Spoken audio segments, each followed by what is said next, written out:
有感狗狗不怕困难，有感。你回去，爸爸给你看电视，看1个小时，看1个小时。我们家月月这次有可能真的中标了，他从早上起床开始起就叫浑身疼。我们给他量了一下体温，39度5。现在我跟老苗带他来到了常州第一人民医院。刚刚我们带他抽了血，拍了片子，现在坐在这里等结果。坐在我旁边就好爸哟，还有打针，直接带得。你已经很勇敢了。选一个，要抓点紧，我们要去看医生。绿色的是吧？黄色的，黄色面包，好的。等一下，为了医生能不能吃再吃啊？好，刚刚我们把所有的化验单都已经取到了，验血的看不出来，但是拍的这个片子给的结果是两肺支气管炎。等一下给医生看一下到底是怎么回事。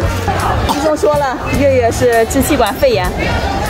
真的是没想到，昨天才开始咳，今天就成肺炎了。妈妈说我要打吊针，肯定要打吊针啊！不要打吊针，我不要打吊针。终于从医院回到家了，看看月月，月月精神状态还不是很好。你们看看老苗跟欣欣现在干嘛？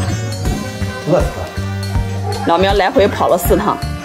好饿。爸爸，我先告诉你，你饿着你闺女了。我们家欣欣在家都饿傻了。我跟你说，明天再去打吊针的时候要带点吃的，因为小孩那个血管太细了，打那个滴的太慢了，在那等着真的很饿。因为月月她从小没有打过点滴，所以她今天打点滴很害怕。我全程都是看着她的，生怕她手鼓脓了，然后又要扎一针。哎，好了，不说了，今天特别的累，特别累。拜拜，明天见，拜拜。